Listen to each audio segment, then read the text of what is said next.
students of class 5. This is your novel The Golden Touch and Other Stories.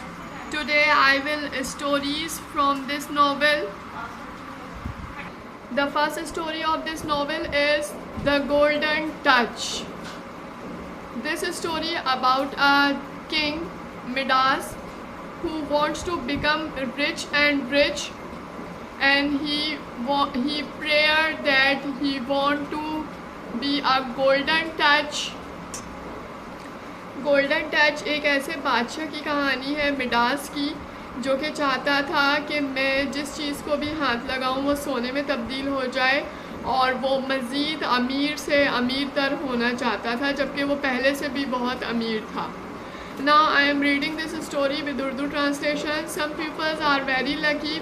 When we talk about these people, we say he has the Midas touch, or everything she touches turn to gold.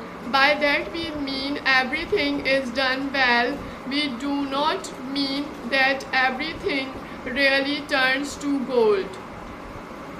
کچھ لوگ بہت زیادہ لکی ہوتے ہیں، خوش قسمت ہوتے ہیں، اور ان کے بارے میں اکثر کہا جاتا ہے، یہ کہاوت ہے کہ وہ مڈاس کی اس کے اندر صلاحیت موجود ہے، یعنی کہ جیسے مڈاس کسی چیز کو ہاتھ لگاتا تھا اور وہ سونے میں تبدیل ہو جاتی تھی، اور اس کے لیے کہا جاتا ہے کسی بھی شخص کے لیے کہ وہ جس چیز کو چھوتی ہے وہ چیز سونے میں تبدیل ہو جاتی ہے. اس کا مطلب ہے کہ اس کا ہر کام بہت اچھے طریقے سے اور بہت کامیابی سے ہوتا ہے، اور وہ اس کے لیے بہت زیادہ فائدہ مند ثابت ہوتا ہے. But long ago that did happen to one person.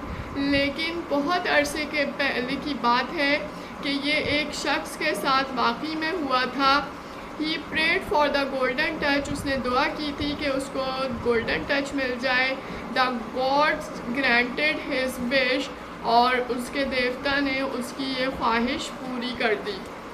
From that time on, everything he touched really did turn into gold, but it did not make him happy. اور پھر اس وقت سے جس چیز کو بھی وہ ہاتھ لگاتا تھا وہ سچ مچ سونے میں تبدیل ہو جاتی تھی، لیکن اس چیز نے اس کو زیادہ خوش نہیں کیا. That person was a king called Midas. وہ شخص کنگ مڈاس تھا، بادشاہ مڈاس تھا. He had everything, a beautiful palace with wonderful flowers, garden, plenty of money and a loving family.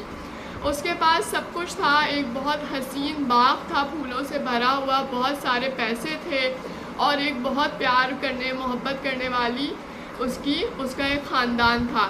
He had whole rooms full of gold. اس کے پاس پورے کمرے تھے بھرے ہوئے سونے سے. But he always wanted more. لیکن اس کی خواہش تھی کہ میرے پاس اور بھی پیسہ آ جائے، اور بھی پیسہ آ جائے.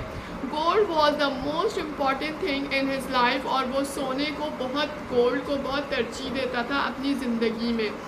Then he prayed to the God. He did not pray to be happy. جب اس نے خود اپنے دیوتا سے دعا کی تھی، لیکن اس نے اپنے خوش رہنے کی دعا نہیں کی تھی. He did not pray to be a good king. اس نے جو ہے وہ یہ دعا نہیں کی تھی کہ وہ ایک اچھا بادشاہ بنے. He just hoped, wished and prayed for more gold. اس نے صرف امید کی تھی، خواہش کی تھی اور دعا کی تھی کہ اس کے پاس مزید سونا اور آ جائے، مزید گولڈ اور آ جائے. Every day he thought about it and at night he dreamed about it. ہر روز وہ اسی بارے میں سوچتا اور ہر رات وہ اسی بارے میں خواب دیکھتا. Okay, till then next lecture. اللہ حافظ. Take care.